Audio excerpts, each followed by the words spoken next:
Bismillah, bismillah, bismillah. Bismillah.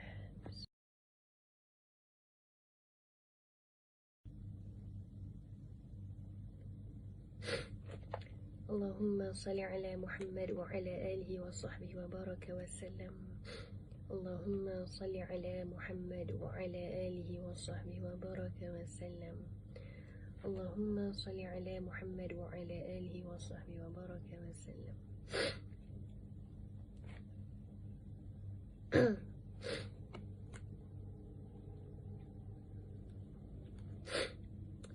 Assalamualaikum warahmatullahi wabarakatuh.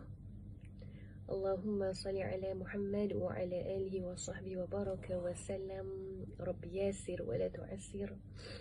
Rabbi tammim bil khair. Alhamdulillah summa alhamdulillah. Masya Allah, la hawla wa la quwata illa billahil aliyyil azim. La hawla wa la quwata illa billahil aliyyil azim. Subhanallah. Baik.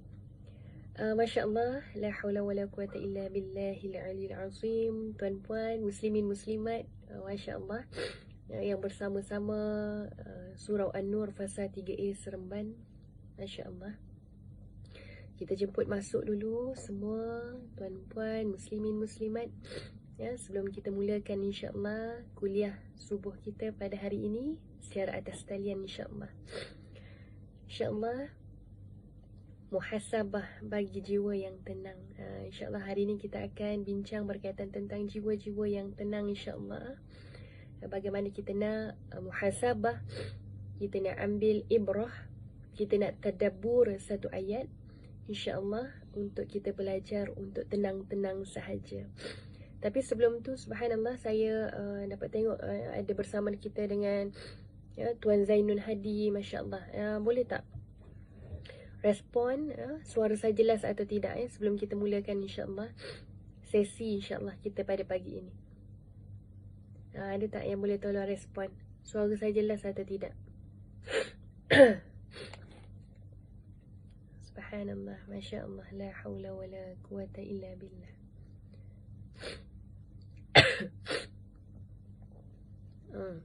Baik, tuan-puan sekalian, suara saya jelas ke tidak?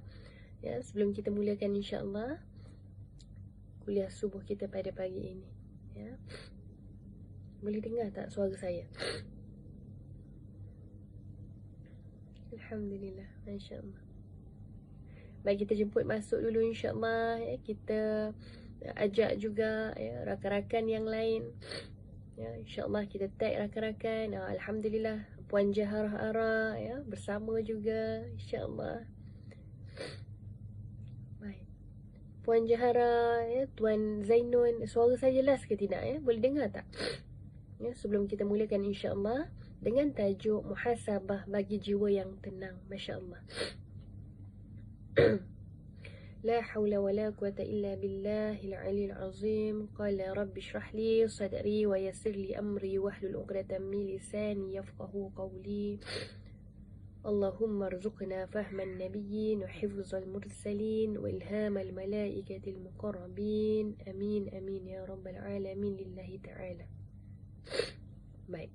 Alhamdulillah, baik, jelas. Baik, terima kasih. Subhanallah, Masya Allah ya, bila kita bincang tentang tajuk muhasabah bagi jiwa yang tenang. Sebelum kita pergi lebih mendalam tentang tajuk ini, Masya Allah, saya nak bawakan tuan-puan sekalian, para pendengar sekalian, untuk sama-sama kita belajar. Belajar apa? Belajar dari anak kecil. Masya Allah. Belajar daripada kanak-kanak. Bagaimana Syekh Abdul Qadir Al-Jalani menyebutkan bahawa sesiapa pun yang datang dalam hidup kita itu boleh menjadi asbab ataupun boleh menjadi guru kita. Kalau dia mengajar kita, ya, menunjukkan sesuatu kebaikan untuk kita, dia boleh menjadi guru kita. Ya, hatta dia adalah seorang kanak-kanak. Sebab itu subhanallah, ya, untuk permulaan tajuk kita muhasabah bagi jiwa yang tenang, ya, saya nak kita sama-sama tuan-puan sekalian, Ya, Masya Allah. Sebelum tu, ya, kepada semua yang menonton, kepada semua yang mendengar ketika ini, walaupun di mana tuan-puan berada, moga-moga saya doakan tuan-puan, kita doakan bersama sahabat-sahabat yang bersama kita pada pagi ini. Sekiranya dia berada dalam keadaan kesusahan, Allah berikan dia kemudahan. Sekiranya dia berada dalam kesakitan, penyakit, moga-moga Allah ya Rahman, Allah ya Rahim berikan dia kesembuhan. Masya Allah. Sesiapa yang berada dalam kesempitan ketika ini, moga-moga Allah segera akan berikan jalan dia keluar, berikan kelapangan untuk hidupnya, untuk dirinya. Dan tuan-puan sekalian, moga-moga apa pun yang tuan-puan sedang hadapi ketika ini, moga-moga kita nak belajar untuk mengurus jiwa kita supaya tetap rasa tenang, supaya tetap berbaik sangka kepada Allah. Sebab itu subhanallah, bila kita bincang tentang berbaik sangka, jiwa yang tenang, ya, siapa yang biasa kuliah bersama, ya, sebelum ini bersama saya, kita bincang berkaitan kitab Tasliyatu Ahlil Masaib, ya, bagaimana ulama salafus salih bincang, kita nak hiburkan balik jiwa-jiwa kita yang sedang dilanda, diuji dengan pelbagai tekanan dan ujian. Sebab tu hari ini tajuk kita masih bicara lagi berkaitan jiwa yang tenang. Masya Allah. Ya, moga-moga jiwa-jiwa yang sedang mendengar ketika ini, Allah berikan, Allah campakkan, ya, ketenangan yang melimpah-limpah ke dalam jiwa-jiwa yang setiap mendengar ketika ini. Sebab apa? Jiwa yang tenang dapat memimpin kita dalam melakukan ibadah yang lebih khusyuk kepada Allah. Jiwa yang tenang dapat membantu kita untuk melakukan perkara-perkara dengan tindakan yang baik-baik yang Allah redha. Jiwa yang tenang dapat memimpin kita untuk berfikir dengan fikiran yang baik-baik, sehingga melahirkan rasa baik sangka kita kepada Allah. Kerana itu, Masya Allah, apa kata Imam Asy-Syafi'i rahimahullah, jiwa ini, hati ini merupakan raja yang mana memerintah seluruh anggota kita. Sebab itu subhanallah, kita nak biarlah tindakan yang tenang, kerana diawali dengan perintah ataupun arahan daripada jiwa yang tenang. Biarlah fikiran kita, ya, dipimpin, dibimbing dengan perkara-perkara yang Allah redha, kerana di dalam jiwa kita ini penuh dengan ketenangan, penuh dengan baik sangka pada Allah. Sebab itu subhanallah, ya, untuk kita mulakan tajuk perbincangan kita, muhasabah bagi jiwa yang tenang, saya nak bawa tuan-puan sekalian, para pendengar sekalian, jom sama-sama kita belajar daripada anak kecil, daripada seorang kanak-kanak. Masya Allah, bagaimana kanak-kanak ini jiwanya tenang. Setuju atau tidak saya katakan, kanak-kanak ni kan, Masya Allah, kalau kita tengok, ya, bila dia bergaduh sesama dia, contohlah adik dengan abang bergaduh, kan, ataupun bergaduh dengan rakan-rakan sebaya dia, kanak-kanak yang umur 4 tahun, 5 tahun, tuan-puan, cuba tengok cucu kita, cuba tengok anak-anak kecil kita, cuba tengok anak-anak jiran sebelah kita. Masya Allah, kan, bila nampak dia bergaduh sesama dia, bila bergaduh tu kadang-kadang saling pukul-memukul pula tu. Masya Allah, bila dah saling pukul-memukul, menangis. Tetapi apa, Masya Allah, tak sampai kadang-kadang 5 minit, ya, dalam tempoh yang sangat sekejap, mereka boleh berbaik dan berdamai semula. Subhanallah, kan, kita nak belajar daripada anak kecil ni. Dan mereka ni walaupun bergaduh, walaupun memukul-mukul, saling bergaduh, ya, menangis, dan akhirnya tak sampai 5 minit mereka boleh berdamai dan tidak ada berdendam. Masya Allah. Ini bagaimana kita nak dapat ini, ya, ketenangan ini bagaimana. Masya Allah. Dan kita belajar lagi anak kecil ini, ya, bila subhanallah, kan, anak kecil biasalah ada kerenah-kerenahnya, kadang-kadang menjemput rasa marah ibu ayah, ya, cucu kita, atuk nenek, ya, rasa marah. Dan bila kita memarahi anak-anak kecil tadi, ya, anak-anak kita akan merajuk, ya, ataupun bila kena marah rasa takut. Tapi subhanallah, tengok, ya, bagaimana kita nak belajar daripada anak kecil ini. Subhanallah, kerenahnya ini kadang-kadang mencuit hati sungguh. Bila dimarah, dia takut, dia merajuk di depan kita. Tapi cuba tuan-puan sekalian, ya, kita toleh ke belakang, ataupun katalah tadi kita marah, kemudian dia tak nampak kita. Kan, subhanallah, takutnya, merajuknya mungkin hilang, ya. Maka apa kita boleh belajar, subhanallah, tidak takutnya kanak-kanak ini pada manusia semata-mata, kan, dia tak takut semata-mata pada ibunya. Katalah kita melarang dia, kita marah dia. Waktu itulah yang dia takutnya. Waktu itulah yang dia dia ikutnya. Ya, tapi dalam satu masa bila ibunya tak ada contoh, ya, keluar ke sebagainya, ya, mungkin tindakannya akan berulang. Sebab itu subhanallah kita boleh belajar apa?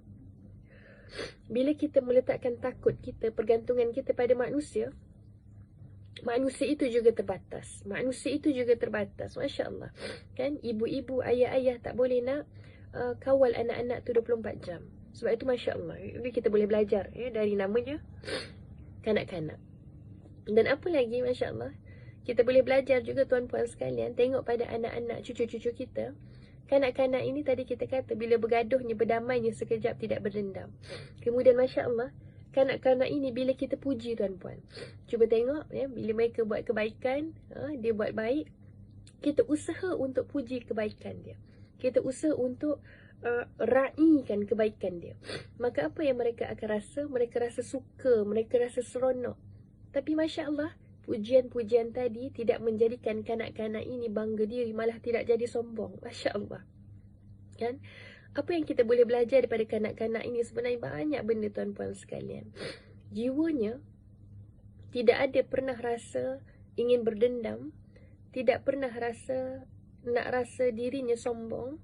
Walaupun dia dipuji, walaupun dia diraih, ya, kanak-kanak 4-5 tahun ini. Sebab itu apa yang kita nak ambil, Masya Allah, la hawla wa la quwata illa billah. Rupa-rupanya kanak-kanak ini, ya, mereka ini jauh lebih tenang daripada kita. Subhanallah.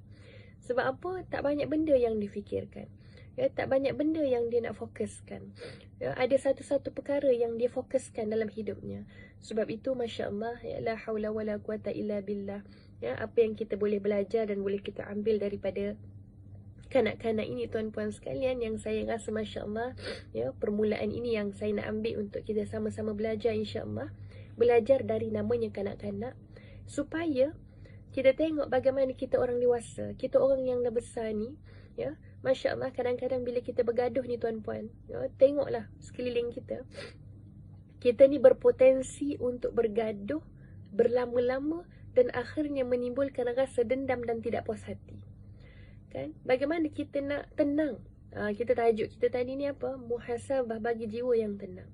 Macam mana kita nak timbulkan rasa tenang, nak menjemput rasa tenang, seandainya setiap hari kita ada sahaja perkara-perkara yang kita tidak puas hati dengan orang sekeliling. Ada perkara-perkara yang kita tak settle. Ada perkara-perkara yang kita simpan menjadi dendam dalam jiwa kita. Maka kita tidak akan pernah rasa tenang. Tengok anak kecil, bergaduhnya sekejap, ya, kemudian berbaik semula macam tak ada apa perkara berlaku. Subhanallah. Ya, bagaimana kita nak dapat ini? Sebab itu, Masya Allah, la hawla wa la quwata illa billah, tuan-puan sekalian, bila kita sebut tentang muhasabah bagi jiwa yang tenang, ya, kita nak biarlah ketika ini, saat ini, kita menyedari perkara-perkara ini, supaya ketenangan ini kita bawa di sini dan di sana nanti di hari akhirat kelak.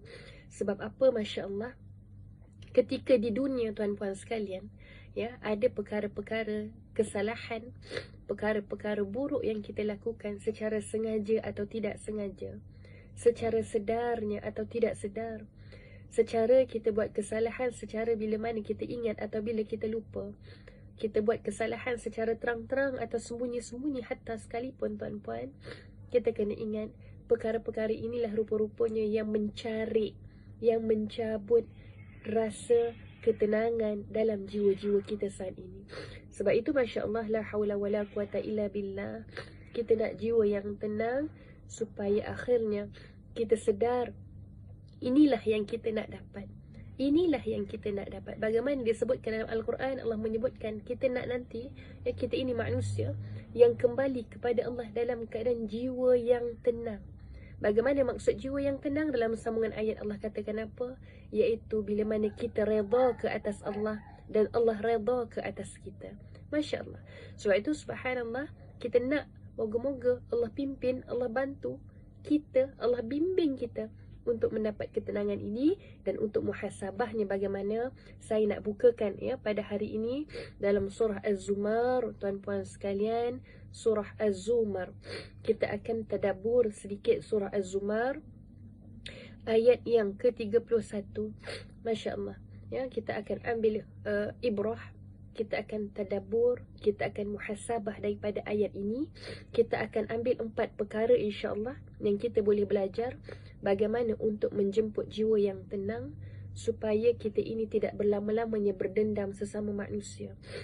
Kerana dendam dengan manusia, marahnya kita dengan manusia, itulah menjadi punca kepada kita tidak mendapat tenang dan bahagia. Ini tuan-puan sekalian, kadang-kadang kita rasa kenapa tenang ni jauh daripada kita, kenapa bahagia ini kita tak dapat. Rupa-rupanya ada hubungan dengan sesama manusia kita tak settle. Maka sebab itu subhanallah, kita tengok dalam surah Az-Zumar ayat yang ke-31.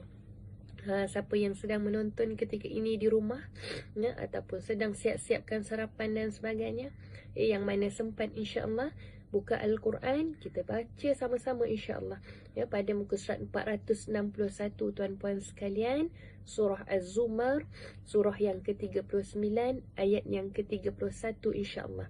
Kita akan ambil 4 perkara ibrah, muhasabah, tadabbur daripada ayat ini subhanallah. A'udzu billahi minasyaitonir rajim. Summa innakum yawmal qiyamati 'inda rabbikum takhtasimun. Sadaqallahul azim.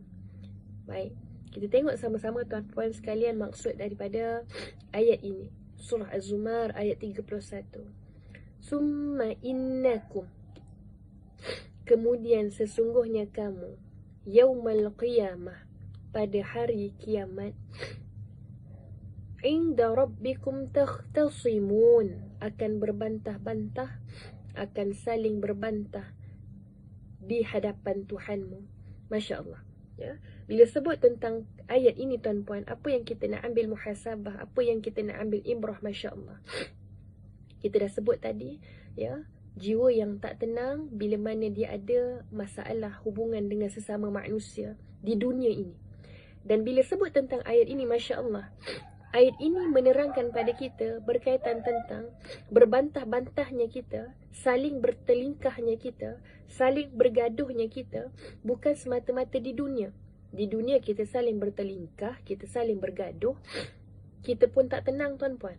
Tetapi apa dalam ayat ini menyebutkan yaumal qiyamah, pada hari kiamat nanti ataupun pada hari akhirat nanti, hatta pun di sana nanti kita akan bersambung saling membantah, saling bergaduh dan saling bertelingkah. Masya Allah. Maka kita tengok ya, dalam apa, sebelum kita ambil 4 perkara yang kita nak muhasabah daripada ayat ini ya, kita nak tadabbur ayat ini, 4 perkara yang kita akan keluarkan, yang kita akan ambil ibrah insya-Allah. Sebelum itu kita tengok apa kata ulama ya berkaitan ya tentang ayat ini ya, surah Az-Zumar ayat 31. Antaranya Imam At-Tabari ya menukilkan bahawa Ibnu Abbas berkata ya, dalam konteks ayat ini, siapa orang yang akan berbantah-bantah, siapa orang yang akan saling bergaduh nanti di hadapan Allah nanti, iaitu orang yang mana disebutkan orang yang jujur akan bertengkar dengan si pendusta. Masya Allah, orang yang jujur dia bertengkar dengan si pendusta. Orang yang dizalimi akan bertengkar dengan orang yang menzalimi. Orang yang dizalimi, orang yang menjadi mangsa, akan bertengkar, akan saling berbantah dengan orang yang menzaliminya ya, dengan orang yang pelaku tadi. Maka kemudian orang yang mendapat hidayah, orang yang mendapat petunjuk, akan bertengkar dengan orang yang sesat ya, bertengkarlah, bersambung ya. Maksudnya tadi kita kata kalau bertengkar kita, bergaduh kita di dunia ini, mencabut rasa tenang. Masya Allah, dalam ayat ini menyebutkan kita akan bersambung nanti, bertengkar nanti di hadapan Allah. Dan apa? Orang yang lemah akan bertengkar pula dengan orang yang sombong. Waktu di dunia, orang yang sombong, orang yang menzalimi ya, saling bertengkar, saling berbalah, dan perbalahan ini akan bersambung nanti di hadapan Allah. inda rabbikum takhtasimun, dalam surah ini atau dalam ayat ini menyebutkan. Masya Allah. Ya, kita perlu muhasabah tuan-puan sekalian. Dan apa sambungannya daripada Syekh Dr. Wabah Az-Zuhaili dalam tafsir Al-Munir menyebutkan berkaitan tentang ayat ini, disebutkan oleh Syekh Dr. Wabah Az-Zuhaili bahawa nanti di hadapan Allah adalah hari ataupun waktu yang paling adil seadil-adilnya. Ketika itu bukan sahaja orang mukmin akan berbantah, akan berbalah, akan memberikan hujah di hadapan Allah bersama ataupun kita kata saling berbalah atau berbantah dengan orang yang kafir. Tapi apa? Orang-orang yang kita sebut tadi juga akan saling bersengketa di dunia. Orang yang selalu bergaduh dekat dunia ni tuan-puan, tadi kita sebut dunia, maka nanti di hari akhirat mereka juga akan bersengketa dan mereka juga akan memberi hujah. Ketika mana hari itu hari yang paling teliti dan paling adil yang sedang dihakimi untuk mereka. Masya Allah. Maka sebab itu dalam satu riwayat daripada Zubair bin Awam, ketika mana dibicarakan tentang surah Az-Zumar ayat 31 ini, ditanyakan kepada baginda Nabi Muhammad sallallahu alaihi wasallam, wahai Rasulullah, apakah perkara yang terjadi di antara kita sesama manusia di dunia ini akan diungkit, akan dibangkit kembali di samping dosa-dosa pribadi? Maka baginda sallallahu alaihi wasallam menjawab apa? Na'am, la yukarranna alaikum hatta yuadda ila kulli dhi haqqin haqquhu. Masya-Allah. Baginda Nabi menyebutkan ya, benar, na'am. Semuanya akan diungkit semula sehingga setiap orang memperolehi hak yang semestinya. Maka apa kita nak cakap tuan-puan sekalian? Pergaduhan, perbalahan sesama manusia bukan mencari, bukan semata-mata mencabut ketenangan kita di dunia, tetapi Masya Allah, pergaduhan, perbalahan, permusuhan ini akan kita bawa nanti di hadapan Allah. Dan cuba bayangkan ketika itu perbalahan dan pergaduhan ini berlaku. Subhanallah, bagaimana ketika itu kita ni disebut dalam hadis ini, bukan saja kita ini membawa dosa-dosa pribadi kita, dosa-dosa, aib, kesalahan yang kita tak sempat bertaubat, hubungan kita dengan Allah dan sebagainya, tetapi Masya Allah, hablum minan nas, hubungan kita dengan manusia yang tak selesai, yang tak settle, yang bila di dunia inilah menjadi punca ramai orang tak tenang dan tak bahagia. Dan akhirnya nanti di hari akhirat ini juga akan menjadi punca kepada masalah besar kita nanti di sana. Subhanallah. Maka kita nak ambil muhasabah ini tuan-puan. Masya Allah, kita tak nak perkara ini yang menjerat dan mengheret kita jauh daripada rasa tenang. Sebab apa? Nanti di sana kita nak supaya bila kita diadili, kita dihisab oleh Allah, supaya kita dihisab dengan cara yang mudah, kita dihisab dengan cara yang sangat mudah. Sebab itu bila kita sebut ini, subhanallah tuan-puan sekalian, kalaulah dekat dunia banyak perkara yang menyebabkan kita saling bermusuh, kalaulah di dunia banyak menjadi penyebab kita saling berbalah. Kadang-kadang orang berbalah ni tuan-puan sesama jiran tetangga. Ada orang bergaduh dengan kadang-kadang dengan AJK pun ada juga. AJK sesama dia pun. Tak kisahlah AJK masjid ke, tak kisahlah AJK Qariah ke, tak kisahlah AJK tetangga ke, rukun tetangga dan sebagainya, pun ada isu perbalahan dan pergaduhan. Sebab itu bila kita teliti dan telusuri ini, apa yang kita nak ambil muhasabah ini tuan-puan, Masya Allah, kita tak nak ini menjadi penyebab nanti di hari akhirat nanti kita akan saling menyambung berbalah dan bergaduh. Dan apa disebutkan lagi Masya Allah, baginda Nabi Muhammad sallallahu alaihi wasallam daripada Abu Sa'id Al-Khudri, Nabi menyatakan ataupun bersabda, wallazi nafsi biyadihi innahu la yakhtasimu hatta syatani fi man tatahata. Riwayat Imam Ahmad, baginda Nabi menyebutkan bersabda dengan maksudnya, wallazi nafsi biyadihi, demi jiwaku yang berada dalam genggamannya, yakni Allah, innahu, sesungguhnya setiap yang akan bersengketa, setiap yang sesuatu yang bersengketa, hatta, walaupun sehinggakan bahkan 2 ekor kambing yang bersengketa, yang bergaduh berbalah pun berkaitan perkara yang menyebabkan keduanya saling menanduk. Maksudnya di sini apa? Masya Allah, nanti di hari akhirat, bahkan Masya Allah, disebutkan oleh Nabi bahawa sungguh setiap sesuatu akan bersengketa, ya.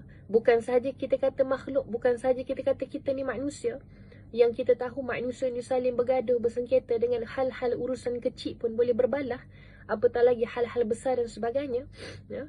Masya Allah, ini kan pula Nabi memberikan gambaran dan bayangan bahawa nanti makhluk, haiwan pun, binatang pun akan saling diadili dan saling bersengketa nanti, ya, kerana waktu itu adalah waktu yang seadil-adilnya. Masya Allah, ya. Masya Allah. Sebab itu tuan-puan sekalian, bila kita sebut tentang perkara ini, apa 4 perkara yang kita nak sebut tadi untuk kita muhasabah, kita nak tadabbur ayat surah Az-Zumar ayat 31 ini, ya, 4 perkara yang kita nak ambil sama-sama untuk muhasabah tuan-puan sekalian. Yang pertama, apa dia? Iaitu bila kita sebut tentang nak tenang, elakkan pergaduhan. Sebab itu kita kena tahu yang pertama apa dia, iaitu kita ini manusia, ada tanggungjawab kadang-kadang yang kita tak lunaskan.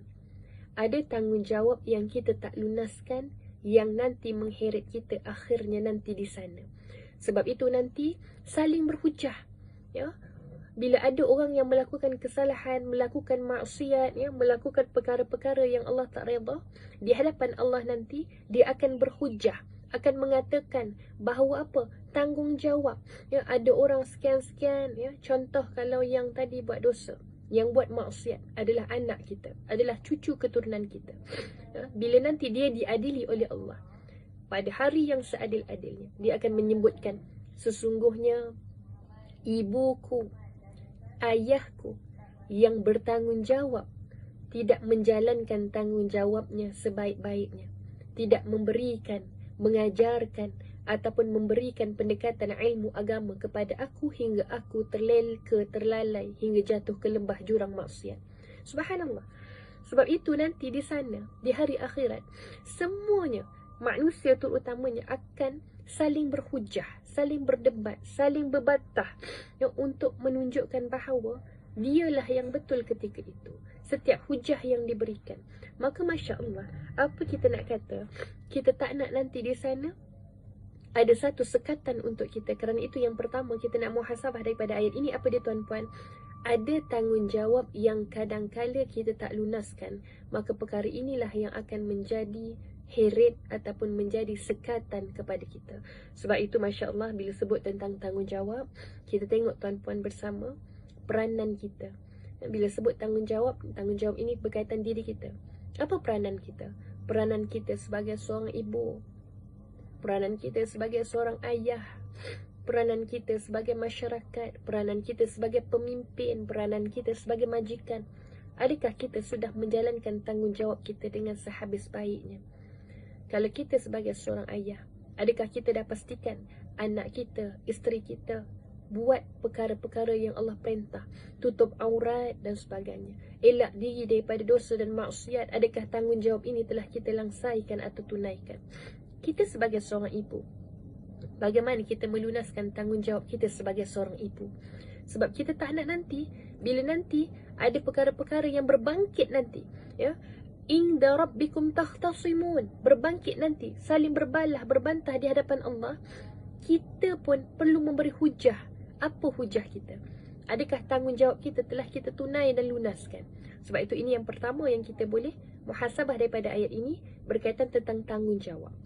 Yang kedua, apa perkara yang boleh kita ambil, yang kita boleh muhasabah daripada ayat ini adalah ada hak-hak yang tidak dipenuhi.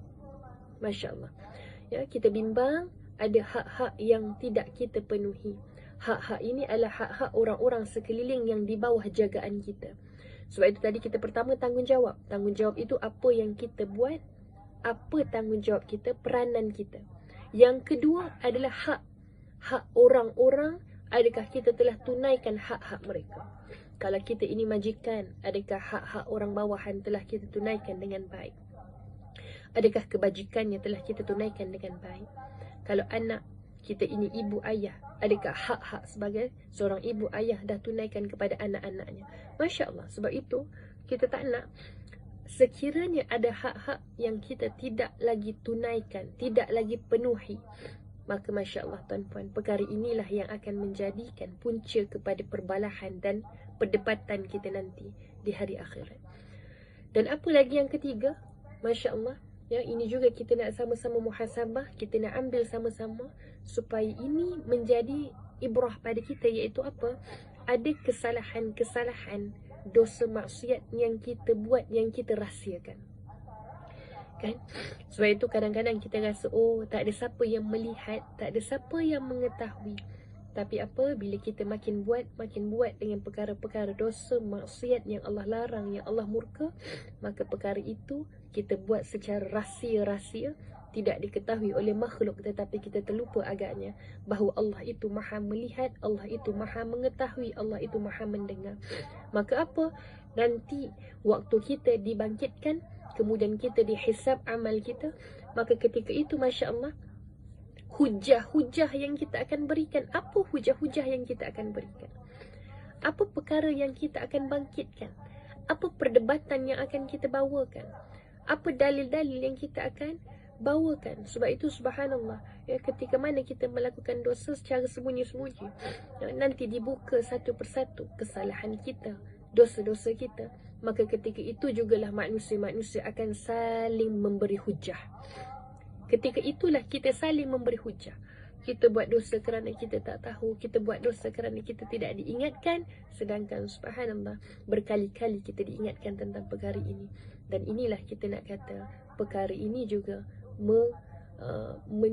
mencabut rasa ketenangan dalam jiwa. Dosa-dosa menjadikan jiwa tidak tenang. Dan apa yang keempat, kita boleh ambil muhasabah ataupun ibrah daripada ayat yang kita baca. Ayatnya pendek tapi subhanallah, ya, memberi kesan yang sangat mendalam, ya. Kalaulah berlaku perbalahan, pergaduhan, pertengkaran di dunia tuan-puan, kita saling berdendam, Masya Allah, kita tak selesaikan dengan cara baik, kita takut perkara inilah yang akan kita bawa nanti hingga ke hari akhirat. Sebab itu apa yang keempat adalah kesilapan yang kita buat, yang kita tak nak akui. Kita tahu perkara ini adalah salah, kita tahu perkara ini adalah silap. Kesilapan sesama manusia tuan-puan, ada hak-hak orang yang pernah kita ceroboh, ada hak-hak orang yang pernah kita ambil. Sebab itu subhanallah, bila kita buat kesalahan kepada orang, tapi bila kita tak nak akui, maka kita takut inilah juga yang akan mengheret kita nanti. Subhanallah, inilah perkara-perkara yang perlu untuk kita beri hujah. Subhanallah. Sebab itu, apa untuk kita sebutkan tentang perkara ini, ya, apa perkara yang perlu untuk kita buat. Subhanallah tuan-puan sekalian, sekiranya kita ini seorang pelaku, sekiranya kita ini orang pesalah, maka tiga perkara ini untuk secara rumusan kita boleh ambil bersama adalah yang pertama, sekiranya kita yang melakukan kesalahan, kita yang mencerobohi hak-hak orang, kita yang mengambil hak-hak orang, kita yang tidak menjalankan tanggungjawab kita dengan sebaiknya, empat perkara yang kita bincangkan tadi, maka yang pertama ini apa? Akuilah kesalahan kita. Akuilah kesalahan kita. Akui bahawa banyak lagi tanggungjawab-tanggungjawab yang kita tidak lunaskan. Akui bahawa banyak lagi hak-hak orang sekeliling yang kita tidak beri dengan sebaiknya. Akui. Maka subhanallah, dengan mengakui perkara ini tuan-puan sekalian, ianya akan memberi semula rasa tenang dalam jiwa kita. Kita tidak akan diheret dengan rasa salah, bersalah dalam hidup kita, seumur hidup kita. Maka akui. Bila kita mengakui tuan-puan, bila kesalahan itu tadi, dia adalah kesalahan sesama manusia, hablum minan nas. Bila dah akui, yang kedua, tak salah untuk kita memohon maaf tuan-puan. Bila kita tahu kita salah, mohon maaf. Sebab kita tak nak tadi kita sebut, nanti di hari akhirat di depan Allah, nanti kita saling berbantah, berbalah kerana ada hak yang kita tak tunaikan, kerana tanggungjawab yang kita tak lunaskan. Maka kita tak nak berlaku ketika itu nanti di sana. Maka yang kedua ini, akui dan minta maaf. Kita ini manusia yang melakukan kesilapan dan kesalahan tuan-puan. Saya melakukan kesalahan, tuan-puan melakukan kesilapan. Tidak berhenti mungkin. Tapi apa? Kita akui yang kita buat kesalahan, kita akui, kita minta maaf kepada manusia yang kita buat salah tadi tuan-puan. Sebab kita tak nak berhutang Berhutang di dunia mungkin kita boleh balas, kita boleh bayar tuan-puan. Tetapi kalau kita simpan dan hutang itu kita bawa nanti hingga ke hari akhir, kita takut ini yang mengikat dan merantai kita saat itu. Masya Allah. Dan apa? Bila kesalahan ini kita dah akui, kita dah mohon maaf, kita jangan lupa yang ketiga adalah bertaubat kepada Allah. Minta ampun kepada Allah. Kerana apa? Akhirnya kita nak, subhanallah, kembali kepada Allah dalam keadaan Allah redha ke atas kita. Kita nak kembali dalam keadaan jiwa yang tenang, subhanallah. Sebab itu, Masya Allah, bertaubat, minta ampun kepada Allah. Moga-moga Allah ampunkan segala kesalahan kita. Allah berikan jalan kemudahan untuk kita. Bukan sahaja kemudahan di dunia, tuan-puan, tapi kita harapkan nanti perjalanan kita, waktu nanti di mahsyar, waktu nanti dihisab, waktu nanti dimizankan timbangan amal kita, waktu kita meneruskan perjalanan nanti di titian sirat Allah, maka perjalanannya Allah bagi mudah semudahnya. Amin ya Rabb. Moga-moga. Sebab itu, bagaimana kita nak settle, insya-Allah, moga-moga hubungan kita dengan manusia, sesama manusia tidak saling berbantah terlalu lama. Kalau ada tuan-puan yang sedang bergaduh, yang sedang berbalah sama adik-beradik, dengan jiran tetangga, dengan sesama qariah, tuan-puan, ingat balik dengan ayat ini, surah Az-Zumar ayat 31. Siapa yang tidak sedar dengan segera bahawa kita takut ketika hari yang datangnya disebutkan ada orang yang berbantah dan berbalah di hadapan Allah, ketika itu kita tidak dapat nak berpatah balik, tuan-puan sekalian. Kerana apa? Kerana ketika itu adalah hari yang seadil-adilnya berlaku. Itu yang pertama. Kalau kita ini adalah pelaku ataupun pesalah, 3 perkara tadi kita buat, insya-Allah. Dan pula kalau orang itu adalah mangsa, masya-Allah, kan? Kalau tadi orang yang menzalimi kita, kalaulah kita ini orang yang dizalimi, macam mana? Masya Allah, kan ada yang kata, Ustazah, macam mana pula kalau kami ni yang dizalimi, kami jadi mangsa ni, macam mana kami nak buat? Ya, sebab kami tak nak nanti saling berbalah, berbantah dengan si pelaku tadi. Maka apa? 3 perkara juga saya nak tinggalkan. Apa dia? Yang pertama, tuan-puan sekalian, ajar diri kita, latih diri kita untuk saling berlapang dada untuk memaafkan. Ia bukan mudah, ya. Sebab itu ada satu kata-kata menyebutkan, memaafkan itu mungkin mudah, tetapi melupakan itu payah. Masya Allah, kan? Memaafkan itu mungkin mudah. Kita nak kata, baik, aku maafkan kamu, baik, saya maafkan awak, nampak mungkin mudah. Tetapi apa? Nak melupakan itu mungkin agak payah, agak susah. Tapi apa? Sebab itulah kita kata ianya perlu latihan, perlu proses memaafkan, supaya kita tak nak nanti bila kita berdendam, kita saling menyimpan nanti perkara yang kita tak nak berlaku, ya, berbantahnya kita, saling berbalahnya kita nanti di sana. Itu adalah satu proses yang lagi susah dan payah, tuan-puan. Sebab itu, Masya Allah, lapang dada dan memaafkan. Sekiranya pesalah dan pelaku tadi dah bertaubat pun, dah minta maaf pun, kadang-kadang kita manusia, orang yang melakukan atau menzalimi kita tadi, dah sungguh-sungguh minta maaf, dah sungguh-sungguh bertaubat pada Allah, ya, dah sungguh-sungguh berubah. Tapi Masya Allah, kita ni kan, dia masih susah lagi nak berlapang dada dan memaafkan. Sebab itu kita sebut tadi, Masya Allah, renung balik, ya, tadabbur balik surah Az-Zumar ayat 31 ni, tuan-puan. InsyaAllah Allah beri kekuatan pada kita untuk memaafkan dan berlapang dada. Kerana apa? Kita tahu si pelaku tadi ataupun orang yang menzalimi kita pada awal tadi telah pun mengakui, telah pun meminta maaf dan telah pun bertaubat. Sebab itu berlapang dada untuk memaafkan, insyaAllah. Dan yang kedua apa dia? Kalau sekiranya, kan, sekiranya si pelaku yang menzalimi, yang bertindak pada kita tadi, dia tidak menjalankan tanggungjawab dia. Siapa dia? Katalah dia ibu, dia ayah, yang tidak menjalankan tanggungjawab yang sebaiknya pada siapa? Pada anak, ya, tanggungjawab tidak dijalankan dia. Dan yang kedua, hak anak tadi tidak ditunaikan. Maka bagaimana anak ini? Adakah dia perlu duduk diam sahaja? Ada apa yang perlu untuk kita buat? Kita boleh buat tindakan. Sebab itu, tuan-puan sekalian, saya tertarik bila mana yang baru-baru ini ada satu perkara viral berlaku, yang mana dikisahkan, ya, dalam media sosial, subhanallah, ya, yang anak-anak, ya, pernah ada kes-kes ya. Maaf kita sebut di sini tuan-puan, tapi ini realitinya berlaku ketika ini, zaman ini. Apa dia? Ya, anak-anak perempuan yang dicabul, yang diliwat oleh siapa? Oleh ayahnya, ya, oleh datuknya, oleh abang kandungnya. Maka perkara-perkara ini, subhanallah, kita takut ia menjadi barah, menjadi penyakit dalam masyarakat, dalam keluarga kita ketika ini. Sebab itu, kalau yang sedang menonton ketika ini, ya, dia ini adalah mangsa, dia ini adalah orang yang dizalimi, apa yang kita nak buat? Ya, kalau tadi Ustazah kata, saya sebut tadi, memaafkan sekiranya pelaku tadi mengakui dan bertaubat. Tetapi sekiranya kesalahan tadi berulang-ulang-ulang, adakah kita ni nak memaafkan? Bagaimana tindakan kita? Kita perlu mengambil tindakan, iaitu dengan membuat laporan untuk mendapatkan pengadilan di dunia. Ya, ada orang subhanallah, ya, bila saya tengok kan, ada kisah-kisah yang mereka ni sampai dah 11 kali, 12 kali dirogol, diliwat oleh kita kata orang-orang ya yang terdekat, ahli keluarga yang terdekat. Kenapa baru 11 kali baru untuk buat laporan? Ya, sebab kita tengok mangsa-mangsa ni tuan-puan sekalian, bila mereka terkena, ya, mereka menjadi mangsa, mereka diugut.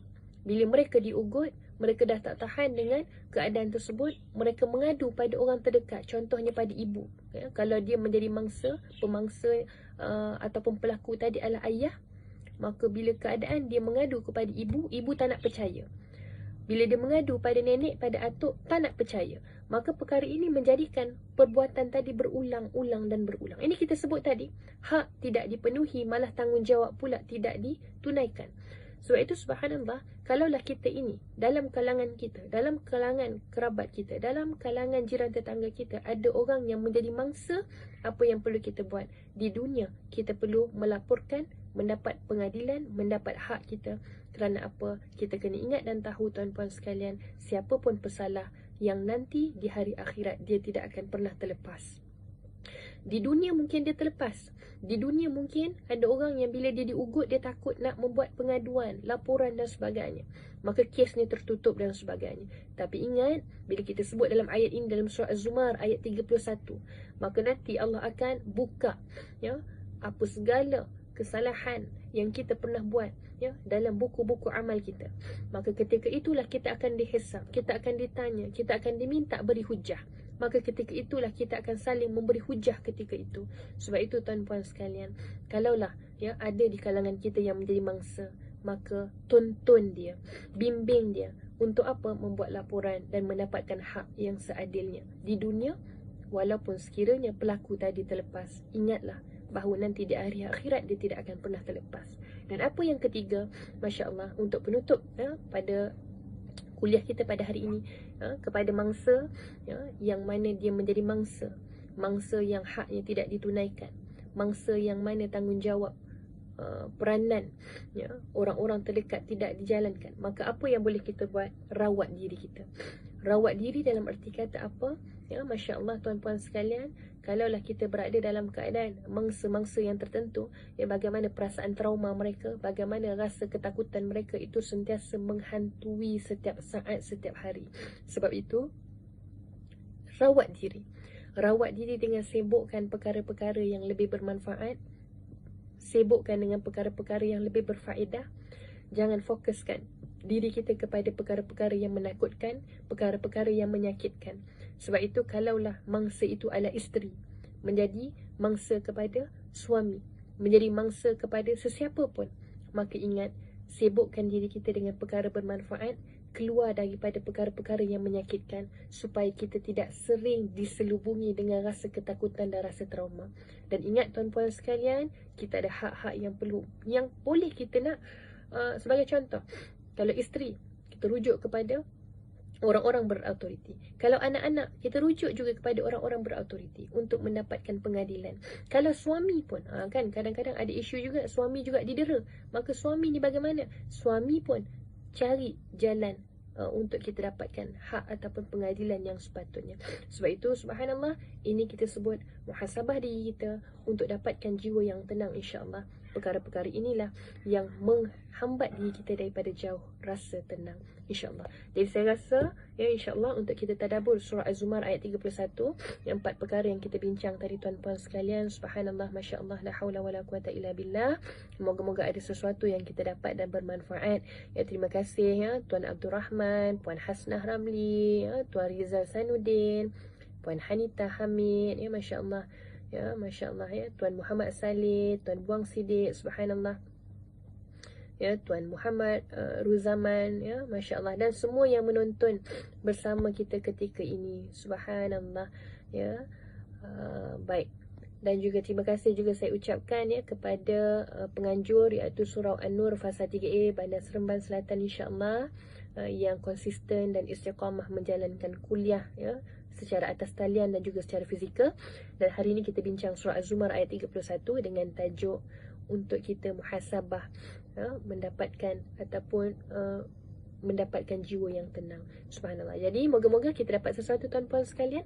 Ya, sekiranya kita pelaku, sekiranya kita mangsa, ingat kedua-duanya ini kita akan nanti diadili dengan seadil-adilnya oleh Allah di mahkamah Allah kelak, insya-Allah. Jadi moga-moga orang yang menjadi mangsa, orang yang dizalimi, ya, kita doakan sama-sama. Moga Allah berikan kemudahan, jalan mudah bagi dia supaya dia mendapat hak yang sepatutnya, supaya Allah beri dan tonton jalan keluar daripada masalah di ketika ini, insya-Allah. Amin ya Rabb. Dan saya rasa setakat itu saja tuan-puan sekalian, insya-Allah. Moga-moga ada manfaat, moga-moga ada kita kata sumber-sumber ya yang membimbing kita untuk dapat jiwa-jiwa yang tenang, insya-Allah. Dan insya-Allah kita jumpa di lain kuliah, insya-Allah. Dan saya rasa setakat itu saja ya, masya-Allah, la haula wala quwata illa billah. Jadi saya sudahi ya kuliah kita dengan wabillahi taufiq wal hidayah. Wassalamualaikum warahmatullahi wabarakatuh. Terima kasih semua, insya-Allah kita jumpa lagi. Wallahu a'lam.